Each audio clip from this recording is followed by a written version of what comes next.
بسم اللہ الرحمن الرحیم۔ السلام علیکم ناظرین، میں ہوں جی ایم جمالی اور آپ دیکھ رہے ہیں ڈیجیٹل کے سب سے بڑے چینل نیوز پاکستان کا پروگرام اے ٹو زی۔ ناظرین، اہم ترین خبر ہے کہ لاپتہ افراد کی آڑ میں دہشت گردی کے شواہد منظر عام پر آ گئے۔ سیکورٹی ذرائع کا کہنا ہے کہ 21 جولائی کو کلات آپریشن میں ہلاک دہشت گرد شعیب لانگو لاپتہ افراد کی لسٹ میں تھا۔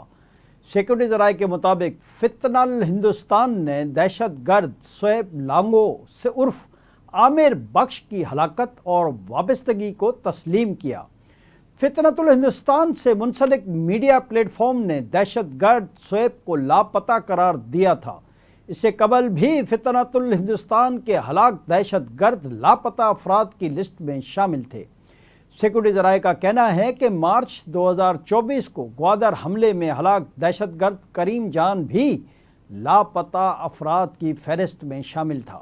سیکورٹی ذرائع کے مطابق نیول بیس حملے میں مارا گیا دہشت گرد عبد الودود بھی لاپتہ افراد کی فہرست میں ہی شامل تھا۔ لاپتہ افراد کے حوالے سے یہ اب تک کی سب سے بڑی ڈیولپمنٹ ہے۔ ابھی تک ملکی اور غیر ملکی سطح پر سب سے زیادہ شور لاپتہ افراد کے حوالے سے دیکھنے میں آتا ہے، لیکن اب یہ نئی صورتحال ثبوت کے ساتھ سامنے آئی ہے، جس کے بعد اس حوالے سے ایک نئی فکری جہد شروع ہونے کا امکان ہے۔ جی ناظرین، دوسری طرف وزیر خارجہ اسحاق ڈار نے کہا ہے کہ اسرائیل کو تسلیم کرنے کا کوئی منصوبہ نہیں۔ نیو یارک میں پریس کانفرنس کرتے ہوئے نائب وزیر اعظم اسحاق ڈار نے کہا کہ یو این کانفرنس میں پاکستان کی جانب سے بھرپور بیان دیا ہے۔ ہم نے فلسطین کے ساتھ کشمیر کے مسئلے کو بھی اجاگر کیا۔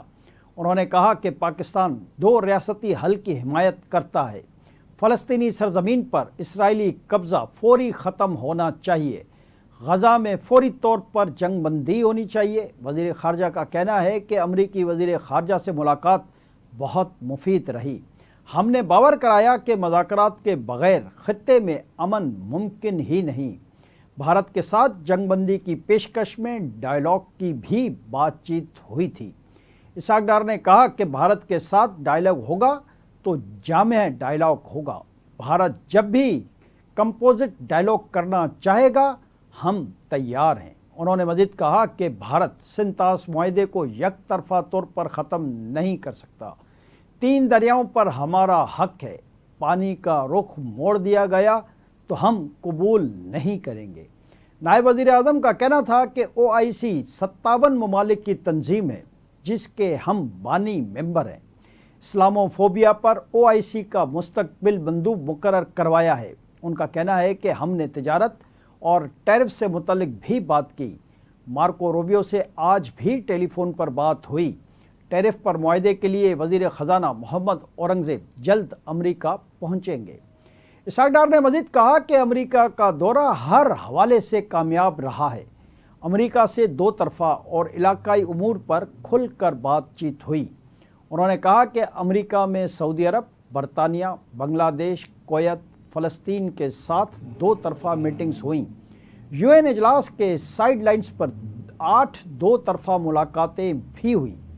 جی ناظرین، ادھر نائب وزیر اعظم اسحاق ڈار کی امریکی وزیر خارجہ مارکو روبیو سے ٹیلی فون پر گفتگو ہوئی۔ ترجمان دفتر خارجہ کے مطابق واشنگٹن میں گزشتہ جمعے کو ہونے والی ملاقات کے تسلسل میں ٹیلی فون پر بات چیت ہوئی ہے۔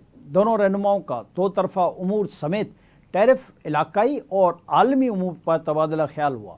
نائب وزیر اعظم اسحاق ڈار نے کہا ہے کہ اب وقت آ گیا ہے کہ فلسطینی ریاست کو اقوام متحدہ کی مکمل رکنیت دی جائے۔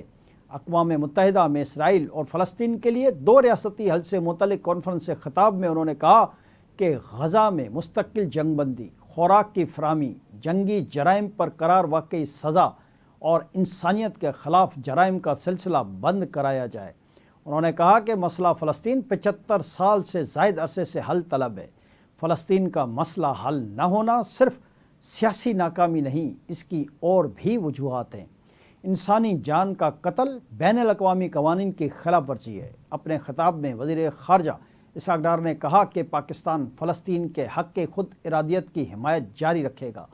اسحاق ڈار نے فلسطینی ریاست کو تسلیم کرنے کے فرانس کے فیصلے کا خیر مقدم کیا اور کانفرنس کی میزبانی پر سعودی عرب اور فرانس کو خراج تحسین پیش کیا۔ قبل ازیں عالمی کانفرنس سے خطاب میں سیکرٹری جنرل اقوام متحدہ اینتونیو گوترس نے فوری جنگ بندی پر زور دیتے ہوئے کہا کہ انسانی بحران دہشت ناک حد کو چھو رہا ہے۔ اقوام متحدہ کے سیکرٹری جنرل اینتونیو گوترس نے غزہ میں فوری جنگ بندی اور قابل عمل دو ریاستی حل پر زور دیا ہے۔ اسرائیل اور فلسطین کے لیے دو ریاستی حل سے متعلق کانفرنس سے خطاب میں UN کے سیکرٹری جنرل نے کہا کہ غزہ کے خاتمے کا کوئی جواز پیش نہیں کیا جا سکتا، وہاں تباہی ناقابل برداشت ہے۔ ان کا کہنا تھا کہ یہ کانفرنس قابل عمل دو ریاستی حل کے لیے جاری مشترکہ کوششوں کو مزید متحرک کر سکتی ہے۔ اینتونیو گوترس نے کہا کہ غزہ کا مسئلہ دنیا کی آنکھوں کے سامنے آ گیا ہے۔ واضح ہے کہ اقوام متحدہ میں اسرائیل اور فلسطین کے لیے دو ریاستی حل سے متعلق 3 روزہ کانفرنس کی میزبانی فرانس اور سعودی عرب کر رہے ہیں۔ UN جنرل اسمبلی نے گزشتہ سال فیصلہ کیا تھا کہ ایسی کانفرنس 2025 میں ہونی چاہیے، تاہم جون میں ہونے والی کانفرنس ایران پر اسرائیلی حملے کے بعد ملتوی کی گئی تھی۔ دریں اثنا سعودی وزیر خارجہ فیصل بن فرحان نے دو ٹوک اعلان کیا ہے کہ فلسطینی ریاست بننے تک اسرائیل سے تعلقات قائم نہیں کریں گے۔ دوران گفتگو انہوں نے کہا کہ سعودی عرب دو ریاستی حل کو خطے میں استحکام کی کنجی سمجھتا ہے۔ اس موقع پر فرانسیسی وزیر خارجہ نے کہا کہ غزہ میں جاری طویل جنگ کا خاتمہ ہونا چاہیے۔ ان کا کہنا تھا کہ دو ریاستی حل فلسطینیوں کے جائز حقوق کی ترجمانی ہے۔ دو ریاستی حل کو حقیقت بنانے کے لیے مشترکہ جدوجہد کرنا ہوگی۔ دوسری جانب امریکہ کے لیے نامزد سعودی نمائندہ خصوصی شہزادی ریما بنت بندر السعود نے کہا ہے کہ فلسطینی مسئلے کا حل صرف دو ریاستوں کے قیام سے ہی ممکن ہے۔ عرب میڈیا کے مطابق امریکہ کے لیے نامزد سعودی نمائندہ خصوصی شہزادی ریما بنت بندر السعود نے کہا کہ سعودی عرب کا طویل عرصے سے یہی موقف ہے کہ دو ریاستی حل سے ہی پائیدار امن ممکن ہے۔ Social media platform X پر جاری ایک بیان میں انہوں نے کہا کہ یہ صرف ایک سفارتی موقف نہیں بلکہ اس کی اسٹریٹجک، اخلاقی اور عملی حیثیت بھی ہے۔ دو ریاستی حل پر زور دیتے ہوئے شہزادی ریما نے کہا کہ اس کے علاوہ کوئی حل نہیں جو معاملے کی بنیادی وجہ کو ختم کر سکتا ہو۔ فلسطینیوں کو حق رائے دہی دیے بغیر عدم تحفظ اور انتہا پسندی کو جواز ملتا رہے گا۔ اسی دوران ایرانی ترجمان دفتر خارجہ اسماعیل بقائی نے کہا کہ غزہ جنگ بندی مذاکرات میں کوئی مداخلت نہیں کی۔ ایرانی میڈیا کے مطابق ایرانی ترجمان دفتر خارجہ اسماعیل بقائی نے کہا کہ امریکی الزام قطعاً بے بنیاد ہے۔ اسماعیل بقائی نے کہا کہ ایران غزہ میں جاری نسل کشی کی مذمت کرتا ہے اور مظالم کو روکنے کے لیے ہر عمل کی حمایت کرے گا۔ ترجمان ایرانی دفتر خارجہ نے مزید کہا کہ حماس کے مذاکرات کار مذاکرات کرنے کی اچھی صلاحیت رکھتے ہیں، انہیں غزہ کے لوگوں کے مفادات کا درست ادراک ہے۔ آج کے لیے اتنا ہی، اگلے پروگرام تک کے لیے اپنے میزبان جیم جمالی کو اجازت دیجیے۔ اللہ حافظ۔